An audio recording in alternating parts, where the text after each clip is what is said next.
Селям алейкум, сагала дуслар. Travel-проект на GFMI продолжает путешествовать по Крыму. Сегодня мы в гостях у композитора, певца и продюсера Арсена Османова.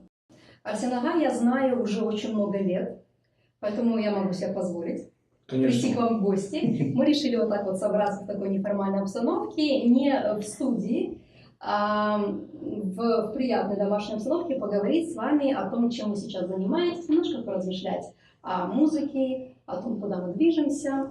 Ну и думаю, что наши слушатели, наши зрители тоже подключатся и смогут задать свои вопросы в комментариях в прямом эфире. Мы всех обязательно озвучим. Арсен ага, совсем недавно вы уже так заявили о себе как о продюсере Ars Music Production, который вы возглавляете, объявил кастинг и объявил о конкурсе, благодаря которому вы набираете молодых вокалистов и начинаете работать с ними уже как продюсерский центр. Очень интересно было бы узнать подробнее об этом проекте. Расскажите, пожалуйста. Ну, в первую очередь, селям алейкум, японезге. Я в первую очередь хотел бы поздравить вас с замечательным радио, с вашими замечательными эфирами, которые я всегда так обязательно смотрю и буду смотреть, и всем рекомендую, кстати. Вот. И хотелось бы отметить главное, что очень позитивно, очень интересно, очень всегда объемно все у вас проходит, и я думаю, что вы будете развиваться, я вам только этого желаю. И говоря о проекте, ну, идея пришла очень просто в голову. Почему? Потому что просто есть такие талант-шоу проекты, которые доходят до своего финала какого-то, ну, до какой-то точки, и на этом останавливаются. То есть дети дальше не идут. Ну, я не буду называть талант-шоу, но тем не менее они идут вот так все подряд, и как бы останавливаются, нету дальше ничего не делается. Потому что дальше идут вложения. То есть нужно вкладывать в определенным ребятам, пусть это будут дуэты, пусть это будут сольные. Вот. И я решил как-то сделать какую-то нишу, чтобы не переходить нигде как бы какие-то дороги и никому не мешая, спокойно своей дорогой иду и на пути как бы собираю молодежь, которая заинтересована. Ну и в первую очередь, естественно, не беру я там готовых с тех же проектов, не беру. Нет, я беру совсем других людей, другие лица. И как бы вот сейчас у меня после проведения кастинга Сколько человек откликнулось на кастинг вообще? У нас откликнулось много людей, но мы оставили всего лишь 24, что ли. Всего лишь 24, да. Вот, из них осталось там еще меньше, ну и мы потом вот как бы остановились на том. Ну вот и Иван Халилов, мы вместе все в одном проекте. Да, у него очень богатый опыт, очень много вместе прошли, и АСИС, мы вместе как бы выбирали это. И мы остановились на том, что девочки, ну, в возрастной категории, в этой, там, лет, допустим, вот мы брали от 16 и там до 22, мы брали как раз этих девочек, и в этот промежуток попали у нас совсем, ну, грубо так, фельдшер, просто ученица школы и так далее, поэтому мы как бы с нуля. Эти дети, не умеющие петь, грубо, ну, сказано, но вот они так, на очень таком, очень-очень слабом уровне, вот потихоньку занимались. Мы хотим показать, я таким образом хочу показать, что можно совершенно не споющих, как бы сделать вот довольно-таки достаточно приличную такую. То есть фельдшер бросит свою работу? Нет, не бросит, параллельно будет. Параллельно, да. Ну, наша эстрада знает много таких примеров, когда люди занимаются, кроме музыки, еще чем-то и довольно успешно. Да.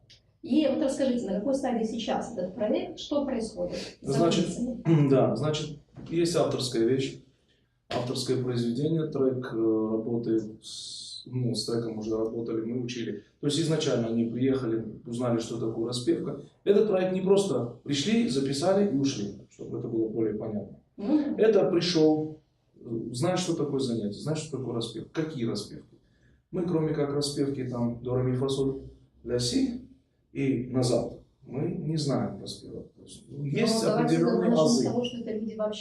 Да, поэтому мы должны им дать понять, что такое распевка, что такое дыхание, что такое преддыхание, что такое опора и так далее. Вот такие мелкие вещи основные, которые касаются всех культур, не только крымско-татарской. Но есть еще помимо этого распевки те, которые касаются именно, допустим, национальных. То есть это влечет за собой, то есть мелодизм, комы, четвертитона, то есть это вот они, чтобы они потихонечку знакомились с этим. Но они развиваются в эстрадном направлении, поэтому они взяли авторскую песню, авторская вещь, авторская аранжировка. 3 девочки, я решил сделать, что это будет трио. Ну, мы так общим консилиумом решили, что это будет трио. Кстати, Вот. трио у нас, по-моему, Ну, есть, но у нас авторские вещи, не копия чего-то, и никакие там не коверы. Это не будет Виагра. Нет, Виагра немножко откровенно, у нас чуть-чуть поскромнее. Но, тем не менее, это будет интересно. 3 девочки. Вот, сейчас они записали все, что от них зависело. Кое-кто. Для них это большой этап в жизни и важный этап. Почему? Потому что они попали в студию, одели наушники, для них это был шок. Надо было это все привести. Сейчас идет работа с микрофоном. То есть они ходят, учатся, двигаются, улыбаются. Вот. А в будущем, естественно, сейчас идет разговор об одежде, там, о имидже. И выход на сцену, все, как бы трек уже Дальше как этот трек Дальше будет будет, обязательно будет вторая группа, подгруппа. То есть они будут втроем, будет еще одна.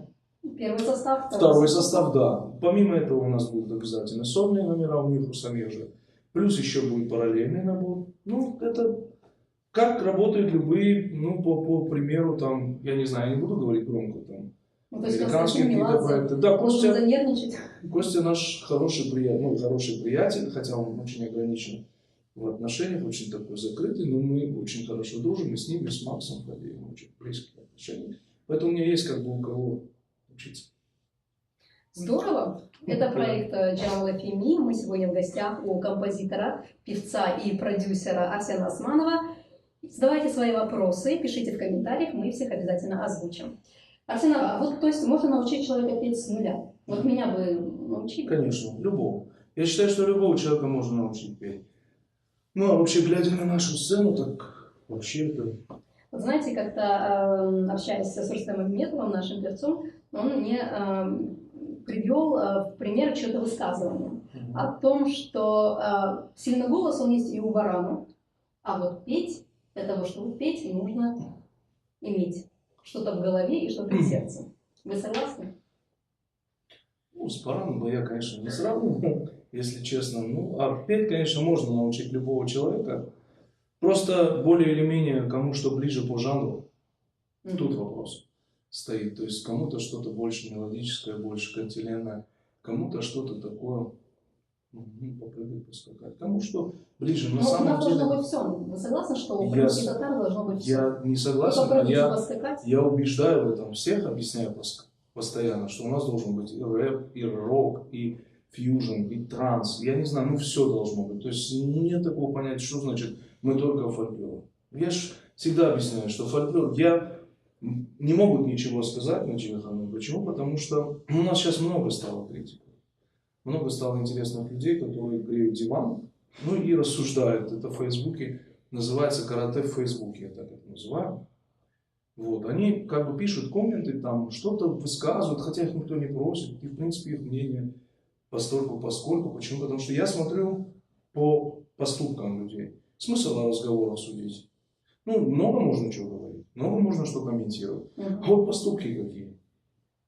Вот я сужу по поступкам. Поэтому я для себя понимаю такую вещь, что если люди, вот сидя, да, комментируют что-то, просто задаешь вопрос, ты что сделал, что он сделал. Смотришь на его творческий путь, или там строительно, значит, что он построил. Физик, что он там, какие у его работы были там, да. Ну вот так надо судить. А просто разговоры, ну смысла никакого нет. Поэтому говорить о том, что мы там вот фольклор, мы должны народно и так далее и тому подобное, это хорошо.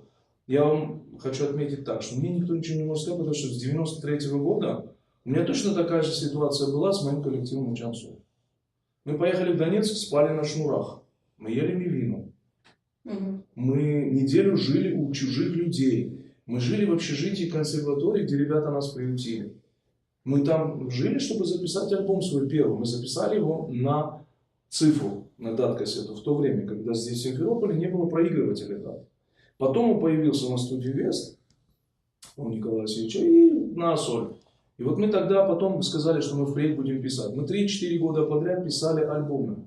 В то время писали фольклор, писали более-менее какие-то, ну, такие подвижные вещи, писали других народов. Там были греческие, армянские песни, я не знаю, очень много было турецкого. Танцевалки, они были очень популярны. Как бы, ну, это не говорит о том, что мы не занимались. Мы поднимали фольклор, мы поднимали культуру. В то время, когда эти люди сейчас, которые там пытаются что-то, ну, они писали на кассеты как минимум. И где эти кассеты? И что это? Ну вот вас, кстати, многие ассоциируют как раз-таки с фольклором. То есть у вас прекрасная база фольклорных песен. Вы чувствуете, вы знаете, вы передаете мелизматика у вас с национальным колоритом. Хотя я вот вижу постоянно, что у вас какие-то есть влияния, да, то есть вот, видимо, на творческом пути вы обращаете внимание на какую-то другую культуру, и она влияет на ваше творчество. У меня лозунг есть такой небольшой. Если это полезно моему народу и полезно для моей культуры, то я это буду делать. Почему? Объясню. Я это буду перенимать? Обязательно буду перенимать, но не портя наш фольклор. Не надо его портить. Мы поем в ладу, мы держимся в ладу, не имеет значения. Если некоторые люди у них не получается, так даже если они очень захотят, у них не получается, то почему у кого сейчас новое поколение, которые девочки, мальчики, которые у них это должно получаться, это будет получаться, это лучше. Мы не можем мы петь как 80 лет назад. Мы должны развиваться, мы должны петь лучше, должны грамотнее петь.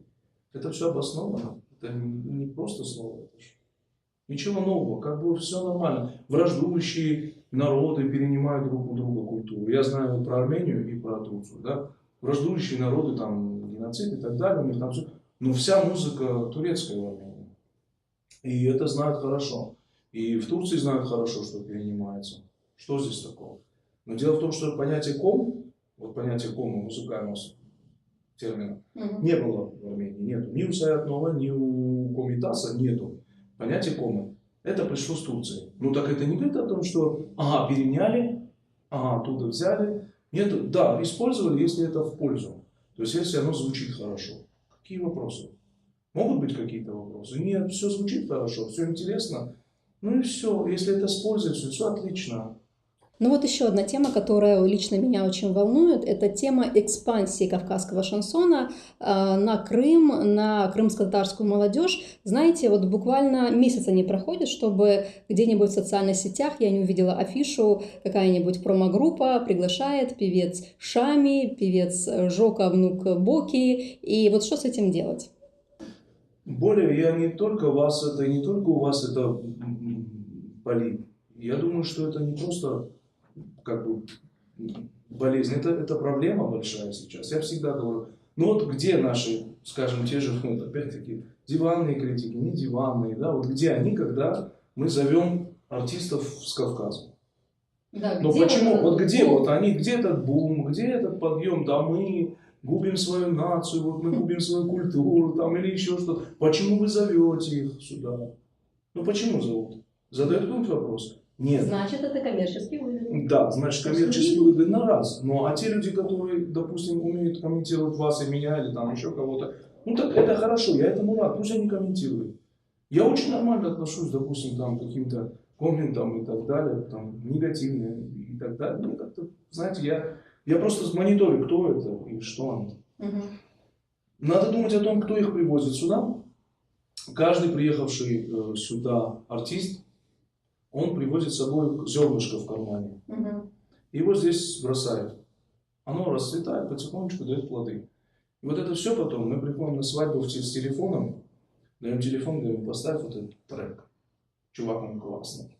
Вот и все. То есть нет никаких вот таких загадок. Все очень четко. Мы должны в первую очередь с этим бороться. Это влияние на самом деле самое страшное. Дело в том, что у нас на свадьбе, вы посмотрите, у нас же ничего не осталось. И потом у нас принято стало, что свадьба это какой-то уровень, да? Ну вот все, вот свадьба и дальше потолок, некуда прыгать. В этом проблема. У нас на сцене уже свадьба чувствуется. Вот сейчас продолжим общаться на эту тему. Я хочу напомнить, что наш эфир одновременно можно слушать на сайте Джалвы онлайн. Это прямой эфир. Ну и задавайте свои вопросы, пишите в комментариях. Все зададим. Даже каверзные вопросы. Даже самые каверзные вопросы. Арсен Ага, по поводу свадеб. Тема свадеб, она свадебной музыки, вот она, вот то, что сегодня актуально, то, что сегодня вот свежо и горячо. Очень много свадеб, прекрасные свадьбы, чудесно организованные. Но вот действительно ощущение, что мы потеряли что-то в культурном плане. Ну, Это глубоко немножко, может быть, больше нужно будет эфира, но вообще на самом деле я считаю, что вот наши музыканты, те, которые, я благодарен этим музыкантам, которые были вот до нас, Хадбаба Деделермус, там, Бабалармус и так далее, Усталар, которые сохранили нашу музыку. Они ее сохранили за счет свадеб, я подчеркиваю, за счет свадеб.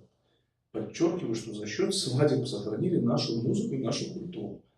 Быт, вот как бы наши обычаи и все, да, но они это сохранили. Привезли мы сюда это в Крым. Вернулись в Крым, и в Крыму, благодаря этим же свадьбам, мы ее растеряли сейчас. То есть все, что они сделали, мы на свадьбах это тупо растеряли. Я не против свадьбы, ни в коем случае, я за свадьбы. Но что у нас крымско-татарского стало в свадьбах? Долу. В начале долу, в лучшем случае салварбоя, Таксим Бешраф это вот только таких вот изысканных людей, которые в этом что-то понимают и заказывают как бы, и все. Все потом, в конце свадьбы 3-4 песни крымско-татарских. Меня интересует середина, меня не интересует финал свадьбы, когда все под шафом. Мне это не интересует. Меня интересует вот центр свадьбы, самое внимание. Человек попал, вот, любой нации попал к нам на свадьбу. С каким впечатлением уходит без 15-11 со свадьбы? Дискотека. Да, но это лучше. Под что дискотека, да. Ну как бы мы не стараемся. Сейчас посмотрите в Инстаграм, все поют там песни, которые вообще далеко не это. Ну не знаю. Ну, у нас есть вопрос. Вопрос. Каким образом можно задать вопрос на Джанла Радио? Извините за тавтологию. Связаться с нами можно очень просто. Трансляция эфира идет на сайте Janla онлайн в прямом эфире. Затем вы сможете послушать ее в подкастах. Ну и свои вопросы задавайте в комментариях в Фейсбуке и в ВКонтакте. И кроме того, все ваши вопросы вы можете задавать на сайте в комментариях. Мы их обязательно озвучим. Арсенага, вот куда двигаться дальше с крымско-татарской музыкой? Вот на каком этапе мы сейчас находимся и куда дальше идти? Есть одно, я хочу поправить. Просто у нас есть такой самый важный камень преткновения. Это, к сожалению, к великому сожалению, это хаянятлик. Вот если мы избавимся от вот этого... Пошли внутренние Да, разговоры. нет. Именно хаянятлик во всех отраслях. Ни в коем случае. Во всех отраслях. Язык ли это, музыка ли это, вот, религия. Нет, мы должны понимать правильно, что мы не должно быть ни зависти, мы должны поддерживать друг друга, помогать друг другу, протягивать руки. Тяжело, не тяжело, мы должны вместе работать. И вот тот момент, когда мы перестанет существовать зависть у нас между друг другом, и мы начнем протягивать друг другу руку, работать, вместе делать что-то и показывать хороший, качественный продукт. Не что-нибудь, а хороший, качественный продукт. В качестве именно. И все. Вот в тот момент мы начнем работать, и мы начнем понимать вкус. Ну, это, я не знаю, что должно произойти, чтобы мы перестали... Мы должны просто радоваться друг другу, научиться, и друг друга поддерживать. Это самое главное. Не мешать хотя бы. Хотя бы не мешать.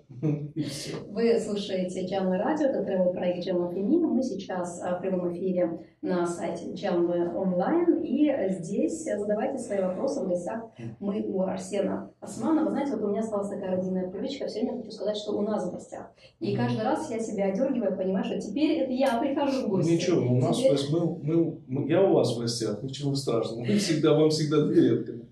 Сам у нас. Слежу за вашим творчеством, и совсем недавно вы выпустили ряд клипов. Они вроде бы с фольклорной тематикой, но в то же время они очень отличаются от того, к чему мы привыкли в Крыму. Да? То есть по картинке, по манере съемок, по насыщению кадра, по содержанию. И вот одна из работ, которая меня особенно впечатлила, ваша последняя работа, последнее плохое слово, да, говорят, крайняя в кинематографическом мире, ваша работа «Мабюстаем», то есть в заключение. И настолько понравился мне саунд, настолько была интересна картинка. Расскажите подробнее об этой работе. Ну, по поводу клипов, опять-таки, почему нету обсуждения этих клипов там по видео, по аудио и так далее, потому что, ну, во-первых, работы были далеко не в нашем стиле, как обычно это делалось у крымских татар. Там в поле стоит он один, 3 музыканта, 4 музыканта вокруг него, 3 планами сняли, 4 камеры быстренько набрали там планов и залепили. То есть нет, и там, допустим, у нас были очень хорошие работы, там, допустим, многих наших артистов, которые там и в клипах участвовали, Да, конкурс клипов был и так далее. И помимо этого всего, я хочу сказать, что эти клипы тоже далеко не прям в корне крымско-татарско было сделано. Я взял это все не у нас далеко, я просто перенес это на наш, то есть это на наш фольклор и сделал это, чтобы у нас были просто качественные клипы, хорошие работы. Все 3 клипа, все 3 песни были совершенно разные, друг на друга не похожи. Последний клип да, тяжелая песня, и я ее, ну, как бы, наверное, между строчек вы, наверное, прочитали. Этот клип на сегодняшний день, наверное, актуальный.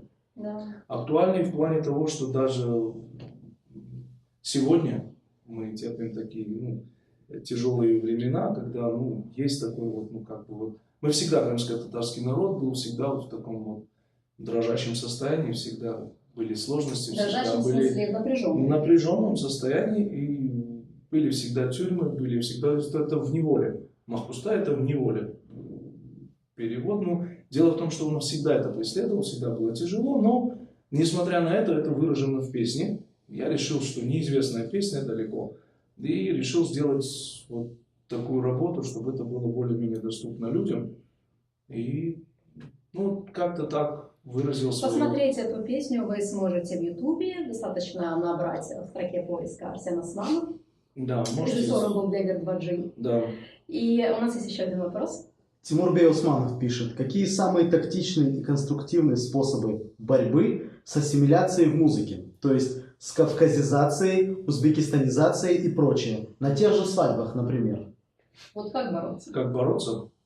Во-первых, народ сам по себе изначально.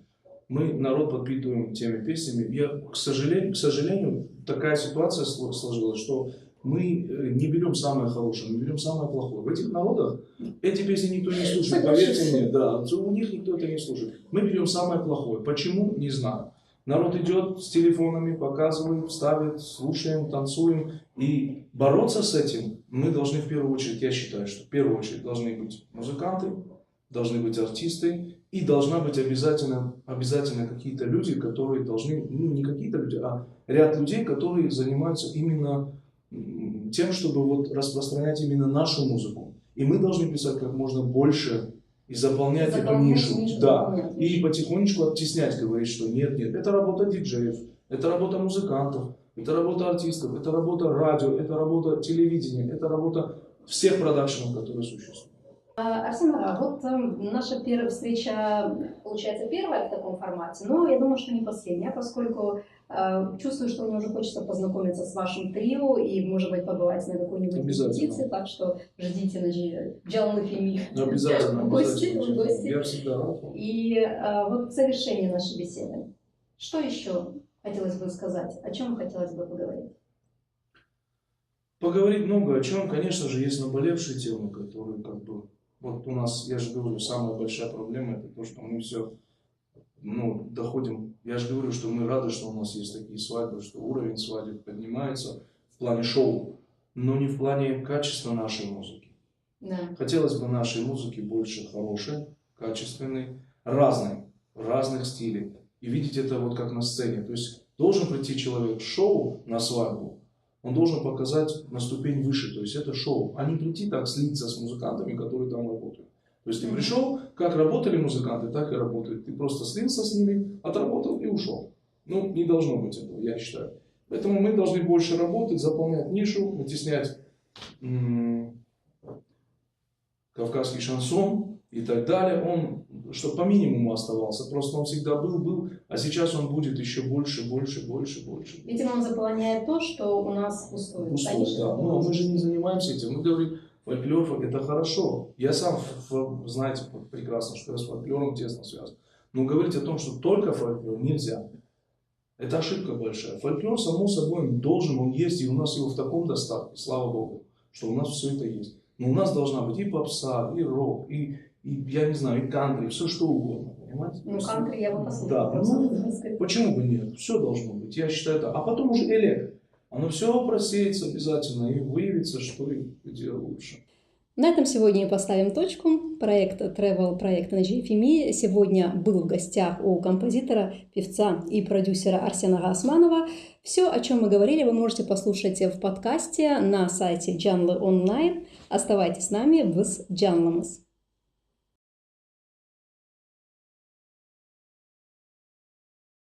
Вот очень уютно у вас в студии. Вот как долго вы ко всему этому шли?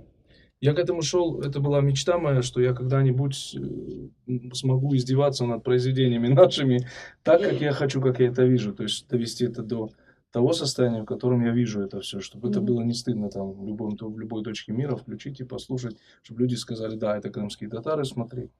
Очень достойно, очень здорово.